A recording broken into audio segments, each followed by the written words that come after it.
All right, I think the end of the riveting music means that we're on for the next session. Great.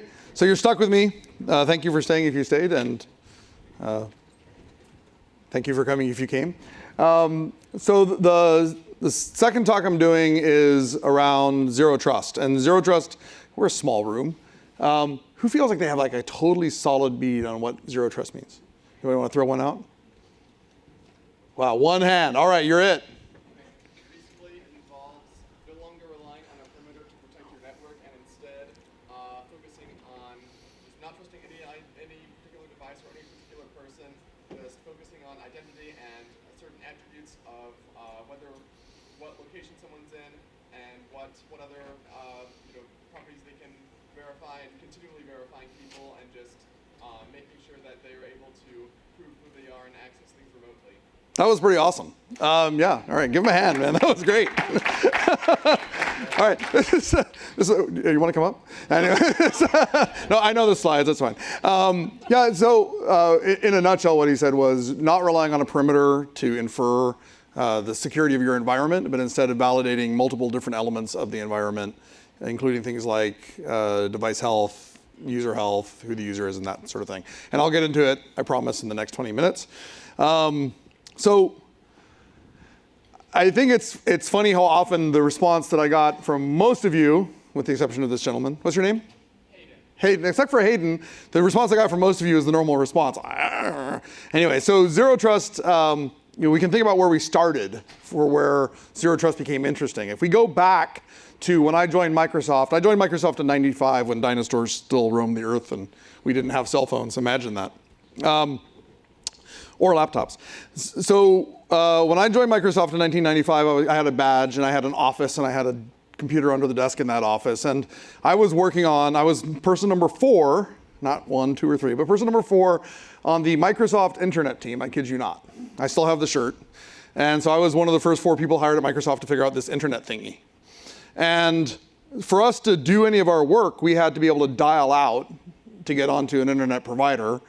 And so the corporate policy was you had to disconnect from the wall, to disconnect your Ethernet, and then plug in your phone jack, and then you dialed out to what would become MSN, and then we would hook up to internet providers. And the funny thing about the story is that the reason I was hired at Microsoft is that I hacked into what later became a friend of mine's FTP server under his desk and planted a resume via the site that he had set up. That gave a direct feed into the resume database, and I figured if he put it there, I might as well use it.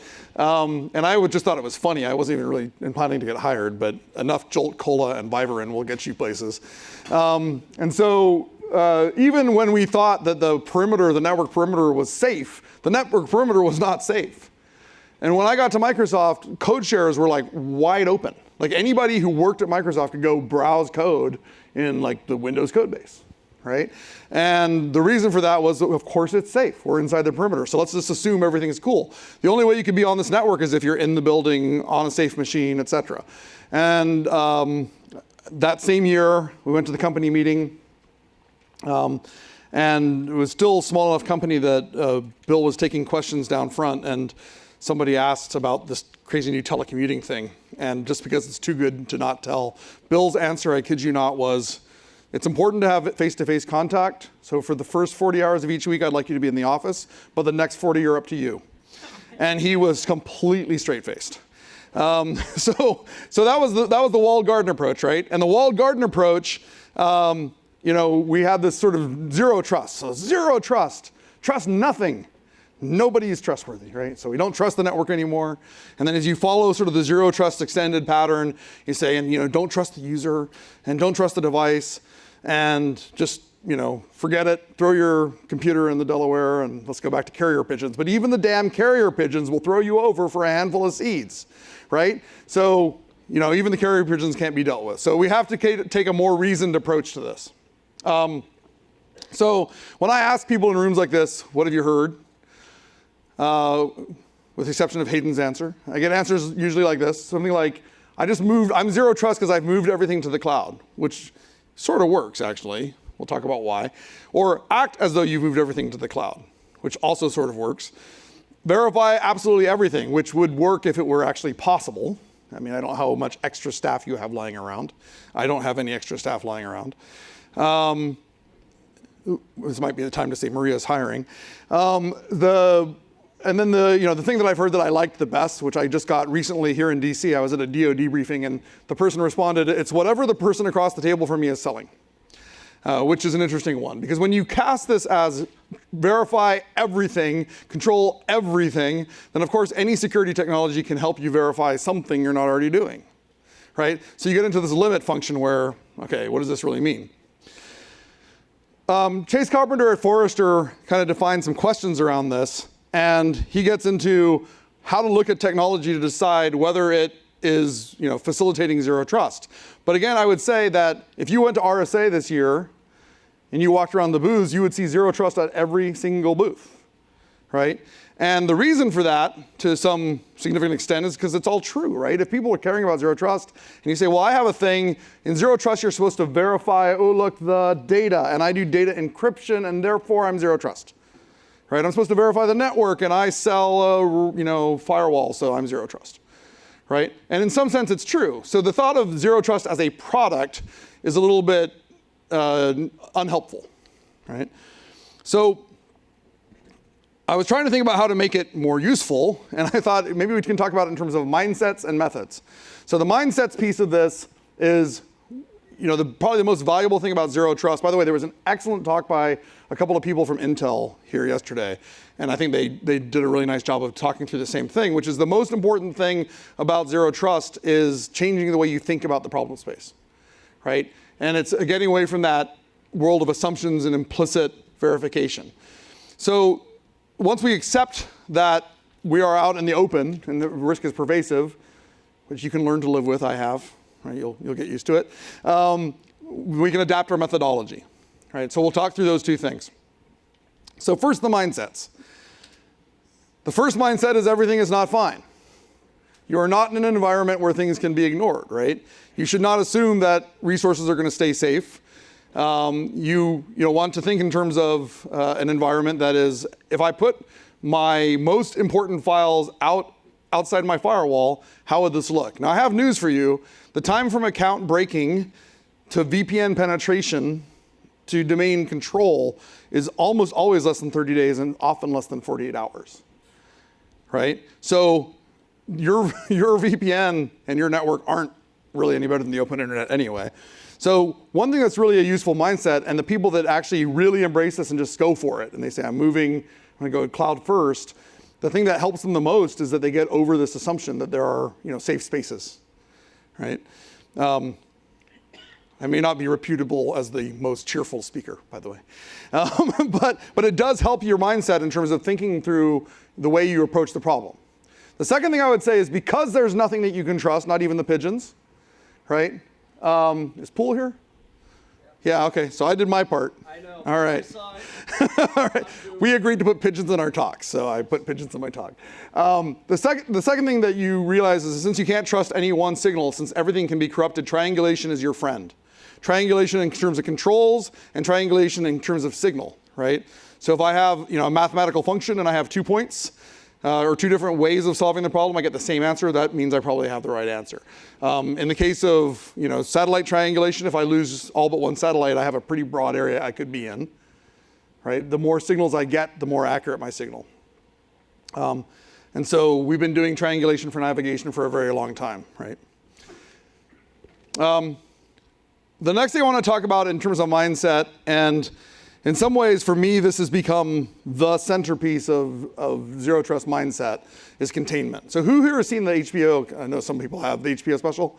So good, right? What I love about the picture on the left is that is a containment building going up over a reactor that has already melted down, right? So somebody had to build that thing on a hot reactor, right?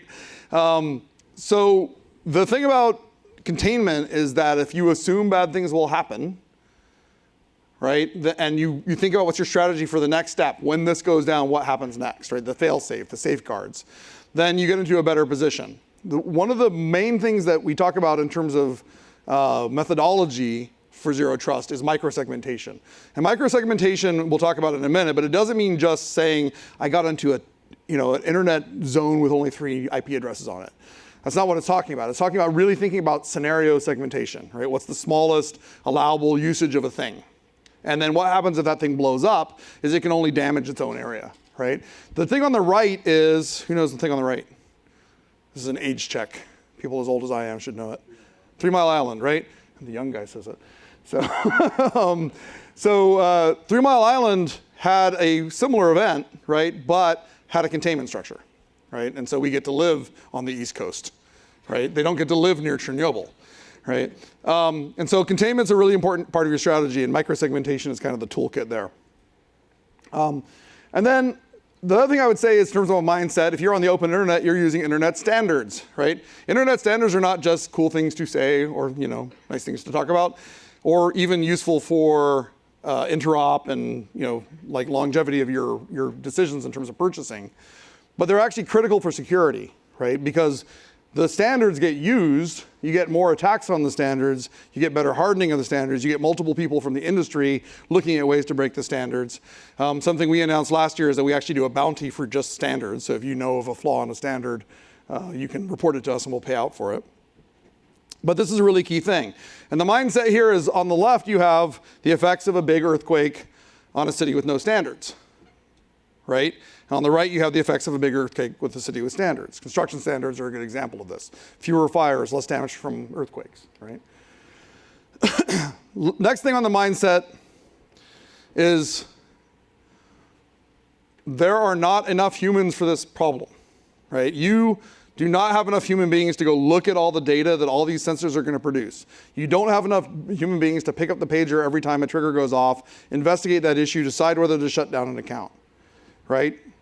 This, by the way, hopefully people recognize it, aliens, right? The sentry guns and aliens, right? So, which in this case didn't work, but there's no guarantees in life. But the idea of automating your defenses, right? Automating your sensors and linking those up into automation is really, really a key part of a zero trust strategy, right? So get that, kind of thought of what am I going to do in this case that doesn't require human intervention? Because remember, you got that 48 hours before they own your network, right? So what can you do? And then finally, I keep working this in. This is our team's unofficial motto. It's worse than you think. Is you have to assume breach, right? So this kind of gets back into all the previous things: compartmentalization, automation. But these 3 articles are the last 3 articles that went by on my team's feed. We have a Teams chat that we use, and these are the last 3 articles that went by. And just to give you a sense of the last 3 things that caught our attention, on the 26th, the 24th, and the 20th of this month, right? So just that little time period.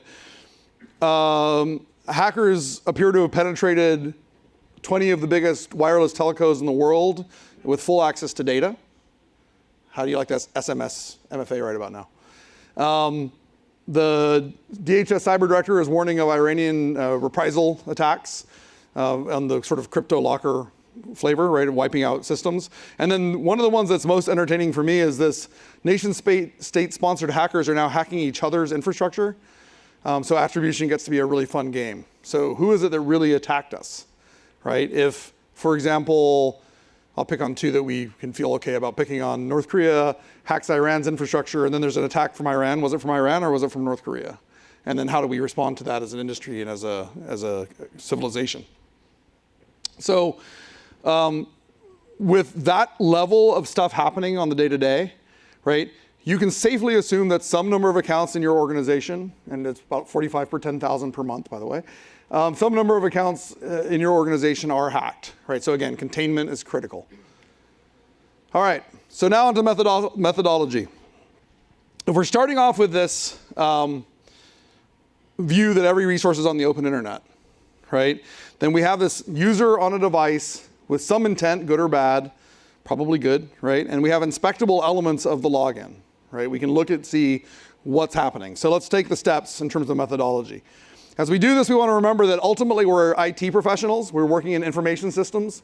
And so protecting the data or the API is the key thing. That's what we're after, right? And one of the things that I think can be dizzying as we go into looking at applying a zero trust architecture or a zero trust approach to your security strategy is that it's like, do I have to change everything? You're telling me not to trust everything and to move all my stuff, and I have to do all these things, and it can be kind of like, it's overwhelming, right?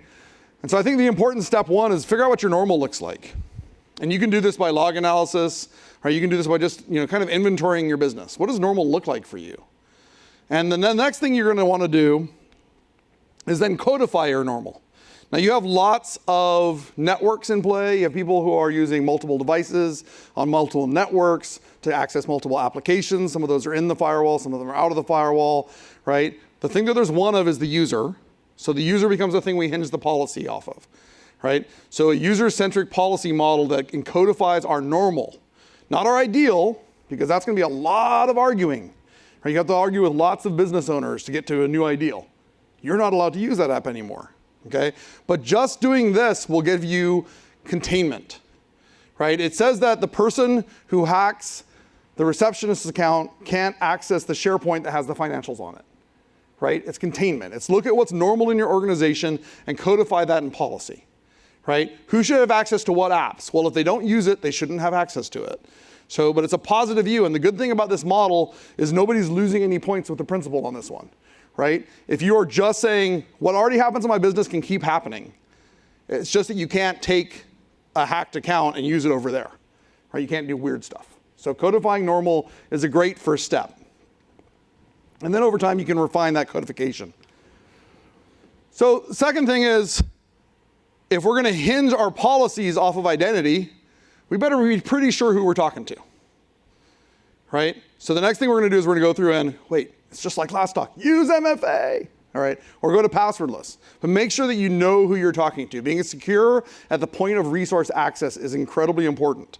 So far what we've done is we said there's a rule set that we understand, that we're enforcing it, and now we can say the person who's accessing the resource is the right person. The second thing is to then look at making sure that the device that that data is flowing to is sane, right? So secure at the point of access, secure on the device.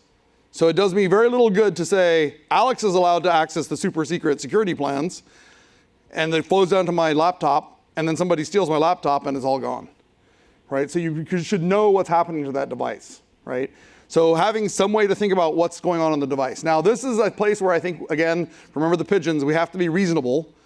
And you want to think about the restrictions that make sense in the organization and make sure you're not cutting off key business functionality, right? So this is a balancing act, but understanding and thinking about what's going on the device is key. So secure at the point of access, secure on the device. And then the next thing we're going to think about is what's going on at that application, right? Do we want to allow use of all applications or not? And there are valid positions on this, right? If you're collaborating with another organization that uses Google Drive to share documents, don't cut off collaboration in your organization, but be thoughtful about the way applications work, right? And understanding that, again, first of all, codifying normal and then thinking about how you want to tune that policy, right? But also things like looking for anomalies inside the workload, right? If I suddenly connect up to SharePoint and start downloading all the files, period, and I've never used it before, that's probably not a great thing, right? So it's the thing to be aware of and thoughtful about. So you got a few pivots.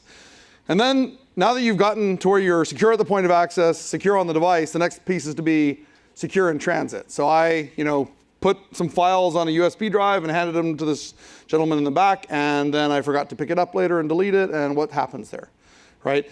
If it's, in this case, public content, I'm not too worried, right? But being thoughtful about, do I want to apply data protection?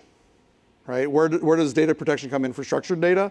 And then where do I think about things like managed browsers that can automatically wipe content when the browser is shut down or at log off? All right. Next part is let's lean on all the intelligence we get from putting sensors all over the place, right? Remember our sentry guns? And when you look at leveraging that intelligence, using automation around it is super, super important. Right? So again, you're not going to have the time for the buzzer to go off and you go check and see what's going on and make the phone call and is this right? You have to act with automation or you're not acting fast enough. So automation around the intelligence is super, super key. Getting as many sources as you can and automating as much as you can. So if you were here for the last talk, yes, I did show this slide before, because it's really important. All right, so if we're to distill this down, right? We're going to talk about essentially 5 major categories that we think are essential in terms of creating a secure environment. Now, if you're an Azure Active Directory user, then the document that this links to is, literally click by click what to do, how to set it up. Is anybody here using SecureScore? A handful? Okay, so you can check out SecureScore. It codifies the exact same guidance, but we're trying to make it super, super easy. When we look at the attacks that get through across our tenants, the vast majority, the most sophisticated attacks that my team is only dealing with things that are global security or Microsoft security in terms of response. And so those are very sophisticated actors typically. And 97% of those attacks would be stopped with this guidance. Okay, so it's a really, really, it's easy, it's fun. Well, maybe not be fun, but it's easy. And it's more fun than, working a week without sleep because you're dealing with a breach.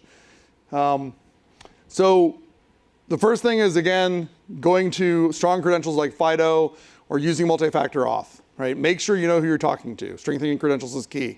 Part of this is making sure that you are not asking people to manage a library of credentials. So single sign-on is a key piece of this story, right? So strengthening your credentials is a key thing. Reducing your attack surface through segmentation. So again, containment, right? We're trying to reduce that blast radius. Automation, because you don't have time or people to act fast enough. Increasing awareness, right? Automating also the alerting. We have recent unhappy stories where we get yelled at, why didn't you tell us we were being hacked? And it's like, well, which of the 10 notifications and 15 reports and that we sent you did you not get?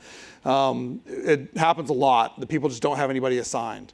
We had a nation state action where we had to notify a bunch of customers of nation state involvement. Our success rate with getting to the listed administrator for those sites was 25%. And that was using phone calls, calling the front desk, everything. People moved on and they just hadn't reassigned the rights. So the person who was watching the alerts had gone, right? So that's a really important piece of it. And then the last thing I'll talk about is that anytime you have a human in your process at help desk, there's a person I used to work with named Jean-Paul who used to say, a human is a 1 to 2 flop processor with suspect microcode, okay? And that human, you have now put in a seat and said, I'm gonna pay you not very much money, probably via a vendor that doesn't work for your company, and I'm gonna incent you on 2 things. If you work in support, you're incented on 2 things. One is efficiency, and the other one is happiness. So I want you to get people off the phone fast and happy. And guess what they do? They do what they're told. Right? And the easiest way to make a hacker happy is give them the account. Right? So automation gives you more than cost reduction. Things like self-service password reset, which my friend Adam is responsible for, to give you more than cost reduction. It also gets you to a place where you have a formalization of process and you have systems instead of people dealing with it. So it's better for your security. All right. There are more talks. Tomorrow, Alex Simons is going to talk about the next wave of identity standards, and Libby is going to demo awesome FIDO goodness and phone app goodness. And then there's some other great talks, Mark and Arvind, and you can kind of read the rest. We'll pause. Everybody wants a photo? Nope. All right, and then maybe as awesome. There's a party tomorrow night, so you should come see ZZ Off play the party. And then with that, I will take the rest of the time for any questions y'all have on Zero Trust. Yes, sir. Do you have best practices for determining the end user's device? Can you do it in the mic? So Yeah, sorry. Any recommendations on how to verify the end user's device, say with a company-issued laptop? How would you do that for Zero Trust? Well, Zero Trust would just say that we care to check it. Right, as a philosophy. How do you do that? Right, so at Microsoft, we have an MDM called Intune, and so Intune is the way that we would recommend doing it. Intune integration will let you do things like figure out device configuration, whether the device is in a healthy state, make sure you have current malware, signatures on it, that sort of thing. So that's our technology for it is Intune, but using an MDM is the answer. Yeah, but that's for mobile, though, right? Isn't that just for mobile? No, it works on desktop or whatever. It does, okay. Yeah, it's What's it called again? Intune is ours. Intune. Yeah, mobile device management just infers the fact that people are walking around, for example, on their laptops at conferences in Washington, D.C., right? But it's still a computer, so yeah. So ours covers iOS and Android and Mac OS and Windows and this and that. Any other questions? Wait. I'm sorry, I'll repeat the question. What was the question? Can you use MDM for inventory? I suppose you could. You'll know what you have registered. The problem would only be if somebody hadn't registered their device with the MDM. So the question was, can I use MDM for inventory? I don't know. I can imagine doing it. I'm not sure it's the best way to do it. Yeah. The answer is yes, you can. Okay. Yeah. Most of the time, the employees probably may not use the company resources, or their external partners accessing the internal enterprise resources from untrusted devices or enterprise not issued devices. Right. How does device management work in case of non-enterprise devices, right? So Zero trust works. I don't want to impose necessarily Microsoft's practices on you. The question was, how do we deal with a non-company owned device in this environment? And so at Microsoft, the rules are, we need to know that your device is locked, that has a PIN code on it, that it's remote wipeable, that it's got current malware signatures on it, et cetera. And so the way that works is, like, for me, if I want to check my email from my phone, I have to register my phone, and that's what I've done. So, and the majority of people have been arm twisted via email. Turns out to be a very effective way to do it, into getting their personal devices enrolled into our MDM. So you can enroll a personal device into the MDM. It's not Microsoft's device. It's not domain joined, but it is MDM managed. So it's carrying a certificate saying it's a recognized device in a recognized healthy state. Well, the state is inspected separately, but the certificate tells us what device it is. My question is more of a zero trust. How does a zero trust works if an enterprise or service provider has untrusted devices or unissued devices coming into the system? So how does a zero trust solve that problem? So the question is, all right, you have a microphone. So I think we're back to the pigeons a little bit, right? There's a decision that organizations make on an individual level. So Microsoft, for example, will say, I am willing to let a device that I don't own or issue come in as long as I've been able to do certain health checks. Other people will say, it's okay for you to come in even without the health checks as long as the resources you're accessing are the company lunch menu, right? And it's really a function of how does your business work. So again, I think the first step is going to be to understand your normal and then start working incrementally towards that normal, making sure that you establish it. But I also know of organizations that are absolutely no non-corp issued devices. And even farther, in some cases, it's virtual desktop only. And it's the whole thing's flushed and reset every day, so it's a guaranteed known state. And I think that the key to success in a lot of these things as we work with customers is to not get to where you're trying to do one size fits all. Right? There are lots of different job functions. Some people are working with extremely sensitive data. Some people are working in environments that are less constrained. Some people have a high collaboration requirement, some people don't. Again, understanding your normal and codifying it is a really good first step. Right? And then as far as the containment, I think you can just turn the system off. Right? You can take it all the way to the top right on the rock curve and say, okay, we're done. And nobody gets to collaborate, nobody gets to get any work done. That's probably not a great position to be in. And again, I think that's why it's more of as I approach hardening, what are the things how do I think about this? And, again, security for any organization, a sudden all-at-once transformation is just not going to happen unless you're massively overstaffed, right? So you're eating the elephant one bite at a time. So as you have a new project you're tackling, what's your biggest problem? As you tackle it, you approach it with these paradigms, right? This sort of understand, contain, right, inspect, and automate. Can you talk a little bit more about the microsegmentation of the network? Because networks are becoming bigger and bigger, and and enterprise networks. What do you really mean by microsegmentation? I don't mean network segmentation at all. Okay. What I mean is task segmentation. So what I would look at much more is, this is a person who's in a specific type of role, and maybe in a specific geography, maybe in a specific network, if that tells me something about it.